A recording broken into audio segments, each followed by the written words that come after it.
বুঝছি না What?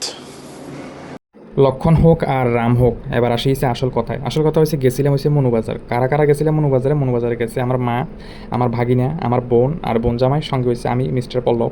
তো মনুবাজারে যাওয়ার পরে যে জিনিসটার দিকে নজর পড়ে সেটা হচ্ছে কুচ্চা মাছ। কুচ্চা মাছের কাহিনী তো অনেক লম্বা। মাছ যেমন এখানে সেটি আসলে মনে হয় যে কোনো একটা ড্রামের মধ্যে মনে করেন মানে আলাদা করে তৈরি করছে, তৈরি করতে বলতে এটি চাষ করছে আর কি। তো মনুবাজারে কুচ্চা তো আর নিছি না, কুচ্চা না নিয়ে সোজা গেলাম মাংস বাজার, দেখি শুকর কাটতে আছে। তো শুকরের প্রতি আমার একটা লোভ সবসময় আসেই। তো ভাবলাম যে শুকর লসি, যদিও শুকর অল্প লইছিল এরপরে এটি নিজের বাড়িতে রান্না না করলে অন্য বাড়িতে রান্না করালাম। এবার মানে কথাটা এলোমেলো হয়ে যেতেছে আমার শুকরের কথা শুনি আরে। শুকর বাজারের পরে গেলাম মাংস বাজারে, মানে মাংস দেখলাম অন্য মাংস আর কি, ব্রয়লার মাংস। এরপর মাছ বাজারে গেলাম, দেখলাম যে বড় বড় মাছ সাজায় রাখছি। এরপরে শুটকি বাজারে গেলাম, মানে কিলো মুন আলুমুন সব কিছু তো একবার দেখতে হইব না। বিশাল মনুবাজার, সবগুলিতে নেওয়া সম্ভব হয় না। আসল কথা হচ্ছে মনুবাজারে যারা যাইবেন তারা অবশ্যই বেশি পরিমাণ টাকা লই যাবেন।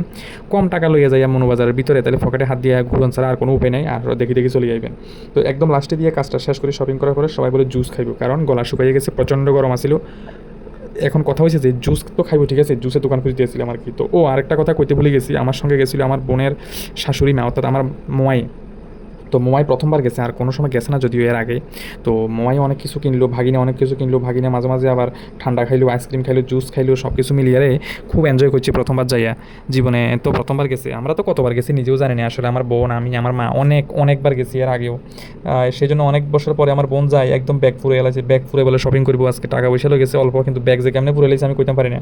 মনে হয় সস্তা সস্তা এটা সাইজে লইছে, আর নাইলে টাকা লইয়া গেছে আমার কইছে না। কিছু একটা তো কাহিনী আছে, এটা ফরেজে গেলাম একদিন। তো এখন আম লইছে, কি বলে লক্ষণ আম বলে, আমি প্রথম শুনছি। আর কদিন পরে রামের আম বাড়িব, সীতার আম বাড়িব, দশরথের আম বাড়িব, বাড়িতে পারে, অসুবিধা নেই। আর মনুবাজার গেলে আমি কিন্তু সবসময় একটা ব্লগ ভিডিও বানাই, এর পিছনে কারণ হচ্ছে মনুবাজারের মতো বিশাল বাজার আমি খুব কমই দেখছি, হয়তো আরও থাকতে পারে ত্রিপুরা রাজ্যের আনাচে কানাচে, কিন্তু আমার দেখা মতে মনুবাজার এখন পর্যন্ত সবথেকে বড় বাজার। এখানে আপনি কী পাইতেন না, মাথার চুল থেকে শুরু করে পায়ের জুতো পর্যন্ত এভরিথিং পাইবেন, এভরি হয়। আর আরও অনেক কিছু পাইবেন যেটা আমি আসলে মোবাইলের মধ্যে কইতে পারতাম না, অসুবিধা আছে। তো বুঝি লইয়েন কী কী পাইবেন না পাইবেন, সব কিছু তো আসলে কন জানা, কিছু কথা বুঝে নিতে হয়। সুন্দর কথাগুলি আসলে সুন্দরভাবেই কইতেছি, আর অন্যগুলি নাই কইলাম। তো যে দরকারে আইছি এই দরকারে কাজ শেষ করলাম, কাজ শেষ করে ভাগিনা আবদার করছে, ভাগিনা বলে অনেক কিছু খাইবো, অনেক কিছু কী খাইবো, ভাগিনা বলে কী জানি টুপি টুপি কিতা লইবো, গামছা লইবো, ভাগিনা বাড়িতে বলে গামছা নাই। তো আমি কইলাম যে ভাগিনা গামছা পরে লইও, তুমি তো এখনো বড় হয়েছো না।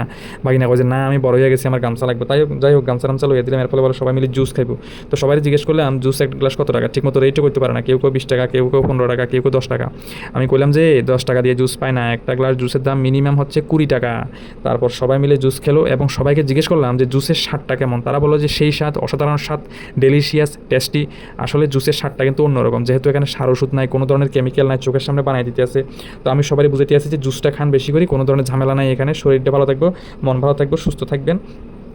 মনুবাজারে কাজ শেষ করি কিন্তু আইতে গ্যাস শেষ হয়ে গেছে, সোজা চলে গেলাম গর্জি সিএনজি স্টেশনে। এখান থেকে গ্যাস ভর্তি হবো, কারণ গ্যাস না বলে বাড়ি যেতে পারতাম না, অর্ধেক রাস্তা গেলে কিন্তু আবার আটকে যাবো, আটকে গেলে কিন্তু আবার মহা একটা সমস্যা হয়ে যাবে, ঠিক না। মনুবাজার প্রত্যেক শনিবারে বসে, কিন্তু ঘটনা হয়েছে যে প্রত্যেক শনিবারে এত মানুষ এত কেনাকাটা করে, এত শুকর, এত ছাগল, এত হাঁস মোরগ, এত দোকান, মানুষের এত কেনাকাটা, মানে কোনখান থেকে যে এত মানুষ আইয়ে এত টাকা কোনখান থেকে মানুষে পায় আসলে আমি বুঝি না। আমার মনে হয় সব কিছু কিন্তু রাবারের ঠেলা, মানে রাবার যে লক্ষ্মী আছে না, সেই লক্ষ্মীর গুণ।